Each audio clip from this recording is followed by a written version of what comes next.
Isang kilalang crypto analyst na kilala bilang Ripple Bullwinkle ang naglabas ng matinding babala at oportunidad para sa mga XRP holders. Ayon sa kanya, nakikita na raw sa chart ni XRP ang isang malinaw na pattern ng accumulation.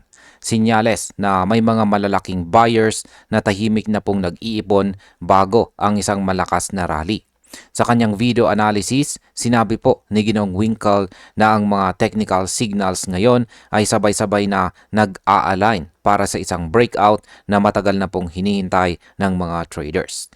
Kaya yan po ang siyang ating pag-uusapan sa video na ito, pero bago po tayo magpatuloy ay pakibasa na lamang po muna ang disclaimer dito po sa ibaba ng ating screen. At ang ating unang tanong ay ano po ba ang napansin ng analyst sa chart ni XRP? Sabi rito, crypto analyst Ripple Bullwinkle he signaled that technical indicators on the XRP chart are aligning to form a decisive accumulation pattern. Ayan, ayon po kay Ripple Bullwinkle dito, ayan, ay malinaw daw na bumuo itong sa XRP ng accumulation phase. Ibig sabihin nito ay may mga investors na tahimik na bumibili habang mababa pa ang presyo. Sa technical analysis, kapag nangyari po ito, karaniwang kasunod ang malakas na pagtaas. Nakikita rin sa chart ang pagbuo ng isang structure na nagpapahiwatig na malapit na ang pagbabago ng trend mula sideways papuntang bullish direction. Sa market impact, ang ganito pong signal ay karaniwang nagiging trigger ng mga early buyers kapag maraming sumabay. Posible pong maganap ang sudden pump sa market price na XRP. Yan, check po natin yung kanyang chart dito. Isa po kasi itong video clip. Ayan, hanapin lang natin yung kanyang chart saglit. Ayan. Piniliwanag lang po pala niya. Hindi siya nagbahagi ng kanyang detalyadong chart dito. Pero ayan, ang ating sunod po na katanungan rito ay bakit po ba mahalaga ang timing at price signals ni XRP?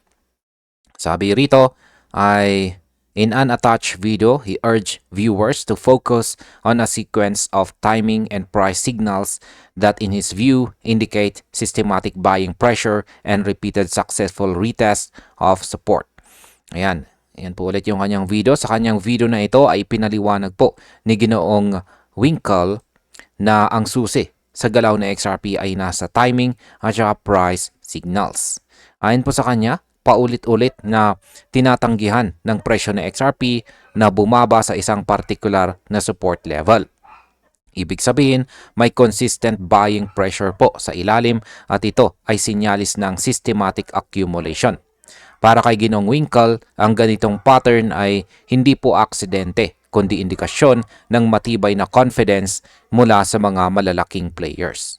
Sa market impact, kapag ganitong klase po ng accumulation ang nagaganap, madalas itong sinusundan ng biglaang breakout na nagugulat ang retail market.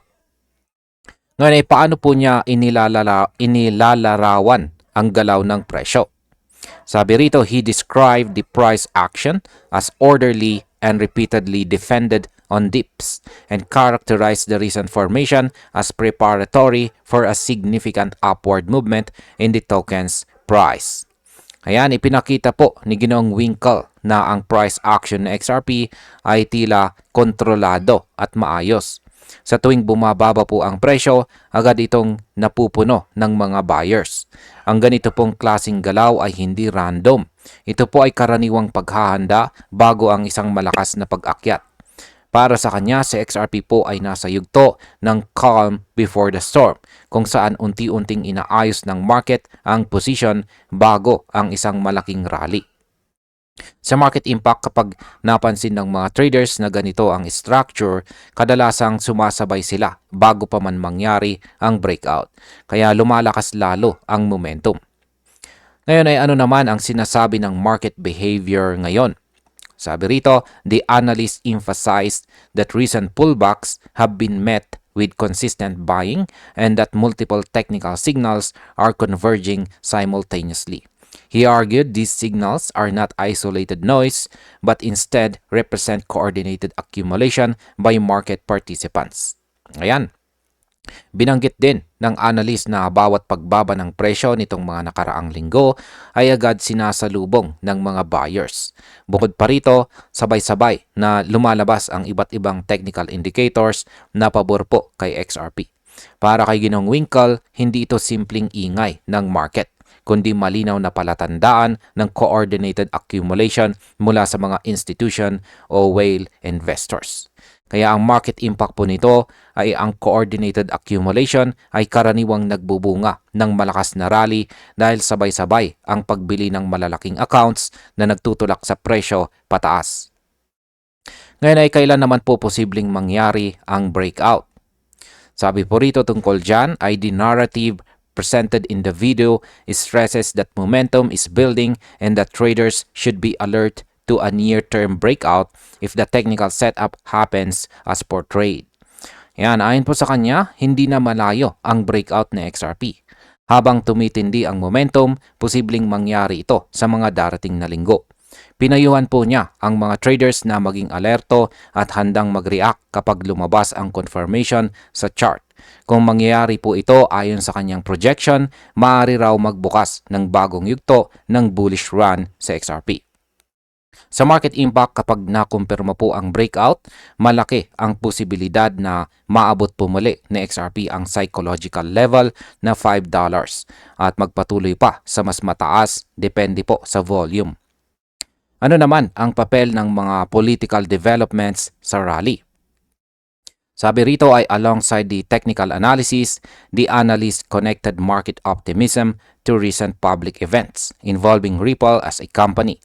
He referenced the firm's inclusion on a disclosed list of private donors to the White House Ballroom project and the announcement that a White House digital assets representative will appear on a Ripple conference keynote stage.